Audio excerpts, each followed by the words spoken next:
how do you communicate to your constituents and to folks around the state who are like, I like my town the way it is. Right. I don't want anything touched, Yeah. you know, on and on. How, like, what's the messaging like? I think the messaging is the experiences that I have had in talking to constituents, because, you know, when you listen to people, they will freely share what their needs are in most cases. I knock a lot of doors. I knocked the most doors in the state when I ran the first time.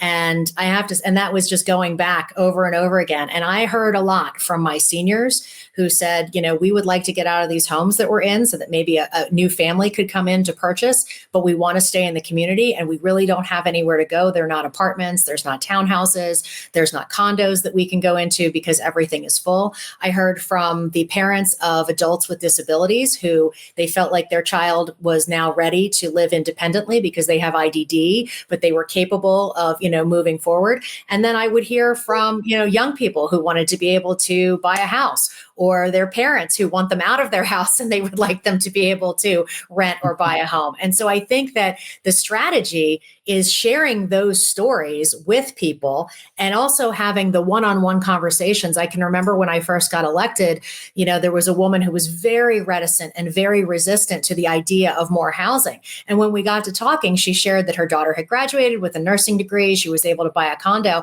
but she also shared that it was the daughter's grandparents who had actually paid the down payment. And I said, that's awesome. I'm so happy that was able to happen for her. But what about all the folks that they don't have those grandparents to do that sort of thing? How do we, you know, how can we make it so that they are able to get what your daughter now has? And by the end of the conversation, she was actually turned around on it and really thought, oh, right. So basically all these other people just want for their kids what I want for my daughter. And I think that that's where, if you can use communication to bridge those gaps that we think we have, that we might not really have, that's where it's critically important.